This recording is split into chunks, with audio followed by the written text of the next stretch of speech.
Thanks, Michal. Thank you to everybody and welcome to our esteemed speakers. I'm very honored to chair this panel tonight.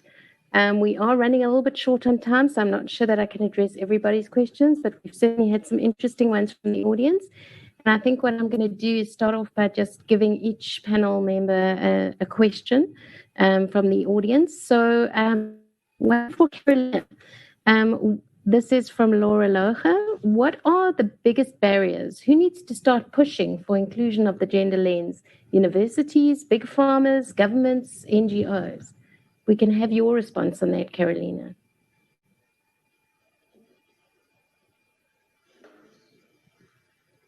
Such an important but very difficult question, and I work in this field very much. I think, I actually trust the power of the young generation, because this is a normal thing for them, and I think they will be the change makers. However, to boost this process, we have to have support from the university leaders, and most importantly, when we get the support from funding organizations, it's not only that you have to describe and include gender dimension, but you have to also to monitor from the researchers whether it was exactly included and what kind of the outcome was. So this is a complex process, but we need someone really at the national level to say that it's necessary. And I think European Union is doing that at the different European countries, but it has to be really even at the university level, like research deans and so on. Great. Thanks, Karolina. Avi, I have one question for you from the audience. Actually, two questions. One is that how can we be sure that the nanoparticles won't accumulate in the reproductive tract and affect fertility in real women? And the other question is, should women not receive their COVID vaccines during their periods? I'm not sure that you can answer that, but it's certainly something interesting to discuss. Yeah, so I'll start with the second question, which I'm sure is on the mind of all of us. And I'll start with what you said, is that I cannot answer that.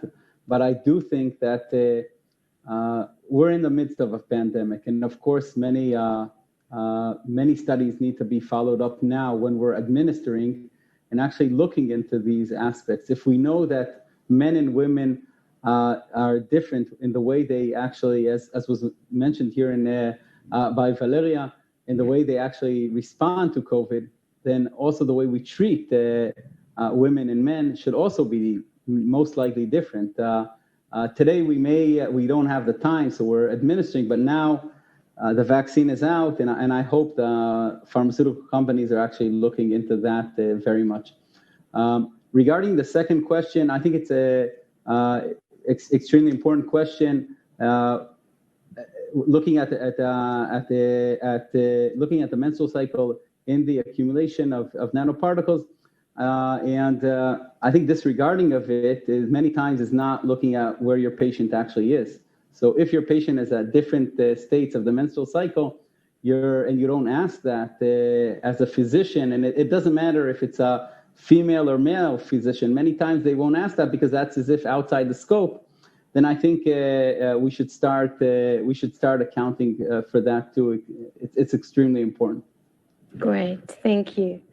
For Chandra, I have a question. How important is it to match the unmet need to the innovation? Yeah, I think it's an interesting question, and I think it depends a little bit on the area of innovation. So I mentioned the two companies in the menopausal field that were recently acquired, Ogeda and Candy Therapeutics.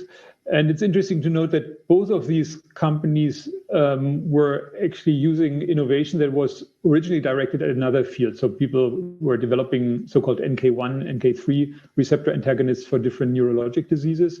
And they took them into the clinic. Big pharma companies found out that they were safe, but that they were not effective for these kinds of diseases.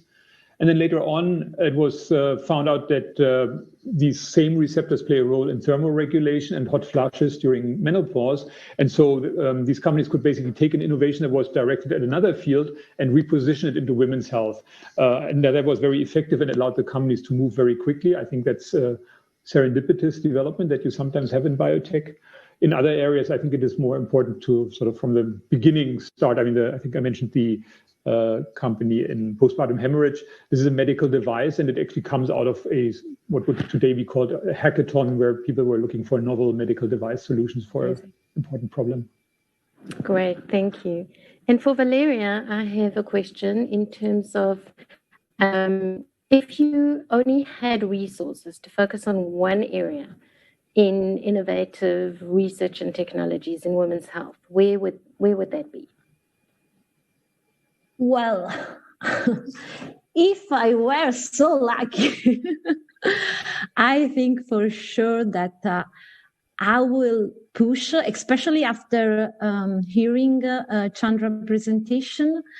Really, we need femtech that are focused on non-communicable chronic disease in women, because I want to just remind to all the audience that the first killer for women and men are cardiovascular diseases.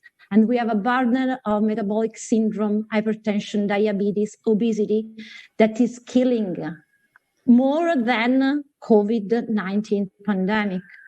So really we need, as a clinician and as a scientist, to move forward the bikini medicine and really focus on what are the real problems for women. That's for sure. And even because we are in the era of the precision medicine, right? And if we do not account for sex and gender, how can we achieve this goal? It's impossible. Fully agree with you there. Thank you. We're running short on time, so I have a final quick wave the magic wand question to our whole panel. And that is, if you had your crystal ball in front of you, where would women's health innovation be in 5 years' time? Maybe we can start with Chandra. I, of course, hope and believe that women's health in 5 years will be a thriving field of innovation that is attracting lots of investment and that will bring many important new products and solutions to women. Great. Avi?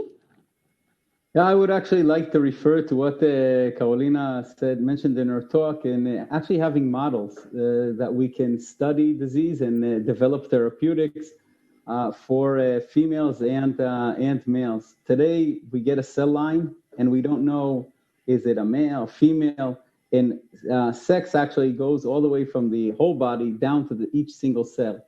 So I very, very much hope that those issues will be addressed, and we have those models as an academic to develop new therapeutics. Fantastic. Karolina? Yes, thank you very much and if I could think, 5 years' time, I think two things which will advance very much, at least, from the Swedish perspective, as we have a lot of the, data, and so big data, where the artificial intelligence will take, course for looking, for example, pregnancy outcomes. And also it will be a lot of the advancement for reproduction per se, like contraception, the prenatal diagnosis, fetal medicine. However, I am not so much optimistic still, as Valeria indicated, for the other diseases and women which were talking about, about the pregnancy. It's a, perimenopausal period and after. And most importantly, I think there is a huge potential to appreciate also the women, which are actually, we live in the global world and we have a lot of the minorities. So this is also the big niche that should be improved. But altogether, we can change the world. I'm very optimistic anyway. Thank you. Thank you. And Valeria, last speaker for tonight, where is your crystal ball heading?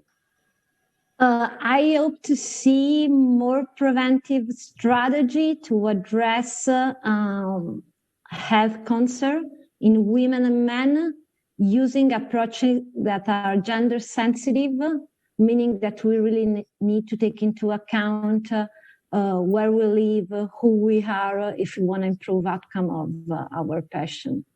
And I would like to engage more passion in research because really they are powerful in terms of expressing their needs and help clinical scientists to find the solution that they are asking for. Thank you. So we've run out of time. As we conclude our evening, I would first like to thank our esteemed panel for joining us tonight, sharing their knowledge and their insights with us, and helping us to create a community of practice to really transform women's health and women's healthcare innovations. You've really inspired us, educated us, opened our eyes to the wonderful opportunities that we have in our research and innovation toolbox. Thank you, and I'm going to hand over to Michal to end the evening with her words of thanks. So we would like to thank our board of directors for their dedication, innovative ideas, and constant support, also supporting us behind the scenes today. If you would like to take part and tackle the challenges of women's health, we invite you to join our community of practice, become part of our inclusive healthcare needs-matched innovation to transform women's health, or speak in one of our next webinars. Please fill out the Getting Involved form that will appear now in your chat, and we'll be in contact with you soon. Thank you all for your participation and for joining us. We look forward to hosting you again in our next webinar.